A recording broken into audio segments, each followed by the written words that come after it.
నమస్తే DRB news కు స్వాగతం. బండి భగీరథ్ ను వెంటనే అరెస్టు చేయాలి. జేబీపీ స్టేట్ వర్కింగ్ ప్రెసిడెంట్ ఎర్రా కామేష్. సామాన్యులకు ఒక న్యాయం, అధికారంలో ఉన్నవారికి ఇంకో న్యాయమా అని బండి సంజయ్ ను మంత్రి పదవి నుంచి తొలగించాలి. తనయుడి విషయంలో ప్రమేయం లేదని బండి ప్రమాణం చేస్తారా అంటూ భద్రాద్రి కొత్తగూడెం జిల్లా కేంద్రంలో ప్లకార్డులతో నిరసన తెలిపిన జేబీపీ శ్రేణులు నిన్న బెదిరింపు వ్యాఖ్యలు చేసిన బండి సంజయ్ పై హైకోర్టు సుమోటోగా కేసు నమోదు చేయాలి అని జేబీపీ స్టేట్ వర్కింగ్ ప్రెసిడెంట్ ఎర్రా కామేష్ అన్నారు. ఏదైతే ఈ నెల 8వ తేదీన జరిగినటువంటి కేంద్ర హోంశాఖ సహాయ మంత్రి తనయుడు బండి భగీరథ్ మీద పోక్సో కేసు బుక్ అయి నేటికి 5 రోజులు అవుతున్నా కూడా ఇప్పటి వరకు కూడా తను అరెస్టు చేయకుండా ఉన్నది ఏదైతే ఉందో దాన్ని నిరసిస్తూ ఈ రోజున జేబీఎంరావు భారత్ పార్టీ ఆధ్వర్యంలో పోస్టాఫీస్ అంబేద్కర్ సెంటర్ వద్ద ప్లకార్డ్స్ తో నిరసన తెలియజేయడం జరుగుతుంది. ఈ సందర్భంగా నేను ఒకటే డిమాండ్ చేస్తున్నా, తెలంగాణ రాష్ట్రంలో మనం చూసుకున్నట్టయితే ఇటీవల కాలంలో విపరీతమైన నేర సంఖ్య పెరిగింది.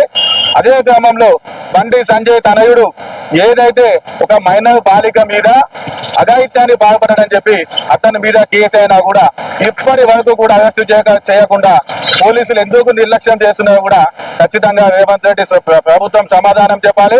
నిన్నటి రోజున బండి సంజయ్ మాట్లాడుకుంటా నా కొడుకు ఏం తప్పు చేయలేదు, నా కొడుకు కోర్టుల మీద నమ్మకం ఉంది అంటే ఇదంతా నీకు తెలిసే జరుగుతుందా? ఎందుకంటే అతను కోర్టులో కూడా పిటిషన్ వేసిందని చెప్పి ఆ యొక్క కేసు విచారణకు వస్తుందని తెలిసి నీకు ముందస్తుగా ఎలా తెలిసింది? నువ్వు ఒక బాధ్యత గల హోంశాఖ కేంద్ర హోంశాఖ సహాయ మంత్రిగా ఉన్న బండి సంజయ్ గారు గతంలో ఈ తెలంగాణ రాష్ట్రానికి రాష్ట్ర అధ్యక్షుడు నిర్వహించిన మీరు నీ తనయుడి విషయం వస్తే బుద్ధిగా తీసుకొని పోయి నీ కొడుకుని పోలీస్ స్టేషన్ లో అప్పచెప్పి అప్పుడు నువ్వు కోర్టులో చూసుకోవాలి. కానీ నీ కొడుకుని దాచిపెట్టి ఏదైతే పోలీసులు నోటీస్ చేయడానికి పోయినా కూడా నీ కొడుకు అందుబాటులో లేకుండా చేసిన దాంట్లో నీ ప్రమేయం లేదా?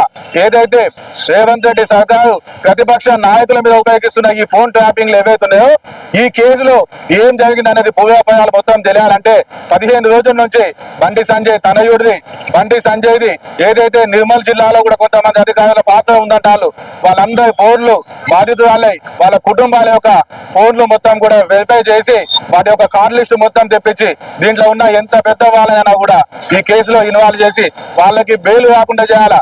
ఎందుకంటే రేవంత్ రెడ్డి గారి సర్కారాన్ని చూస్తుంటే పూర్తిగా ప్రజా వ్యతిరేక విధానాలు ఉపయోగిస్తుంది.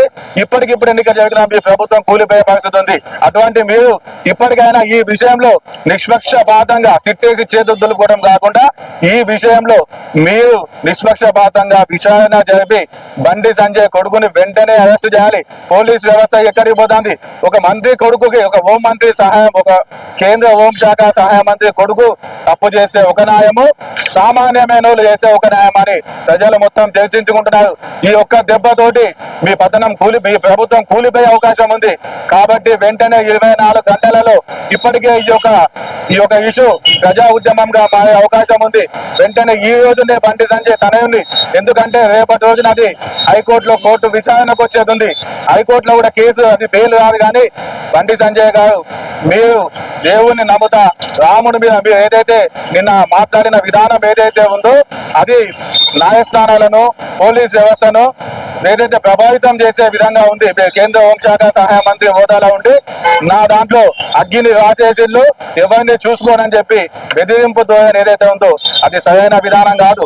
నువ్వు నిజంగా దేశభక్తుడు అయితే నువ్వు రామున్నే నమ్ముకున్నావు అంటే నిజంగా నువ్వు భద్రాచలం రా, శ్రీరామచంద్రుడు సాక్షిగా చెప్పు నా కొడుకుకి సంబంధం లేదు, నేను ఆ కుటుంబ సభ్యులతో సంబంధం లేదని చెప్పు. అప్పుడు ఈ తెలంగాణ సమాజం నిన్ను నమ్ముతుంది తప్ప నీ మాటలు, నీ కళ్ళబొల్లి మాటలు నమ్మే పరిస్థితిలో ఎవరు లేరు. తక్షణమే నీ కొడుకుని పోలీసులకు అప్పచెప్పాలి. నువ్వు ఎంచక్క బయట తిరుగుకుంటా బాధ్యత గల పదవిలో ఉండి నువ్వు నీ కొడుకుని తప్పించుకొని తిప్పడంలో నా కొడుకు న్యాయస్థానాల మీద నమ్మకం ఉన్నాయని చెప్పి ఏదైతే చెప్తున్నావో ఈ తెలంగాణ సమాజం నిన్ను క్షమించదు, ఈ కాంగ్రెస్ పార్టీని క్షమించదు. వెంటనే నీ కొడుకుని అప్పచెప్పి నీ ఉందతనాన్ని కాపాడుకో. కాంగ్రెస్ పార్టీ కూడా పోలీస్ వ్యవస్థ రేవంత్ రెడ్డి గారి చేతిలోనే హోంశాఖ ఉంది. హోంశాఖ రేవంత్ రెడ్డి గారి చేతిలో ఉంటే కూడా ఈ 15 రోజుల నుంచి ఒక IPS భార్య మీద హత్య జరిగింది.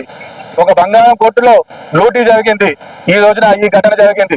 ఇన్ని సంఘటనలు జరిగినా కూడా పూర్తిగా హోంశాఖ దగ్గర ఉంచుకున్న రేవంత్ రెడ్డి సర్కార్ విఫలమైండు, రేవంత్ రెడ్డి విఫలమైంది అని చెప్పి ఈ సందర్భంగా మేము చెప్తున్నాం.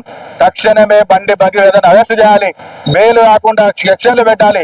రేపు ఒకవేళ హైకోర్టులో కేసు వచ్చినా కూడా ప్రభుత్వం గట్టిగా వాదనలు వినిపించి ఆ యొక్క యాంటిసిపేటరీ కానీ ముందస్తు అరెస్టు లేకుండా ఏదైతే ఆర్డర్ వస్తుందో దాన్ని రద్దు చేసే విధంగా రేవంత్ రెడ్డి సర్కార్ కృషి చేయాలని, లేకపోతే మీ ప్రభుత్వం పతనం పెట్టని చెప్పి సందర్భంగా నేను హెచ్చరిస్తున్నా.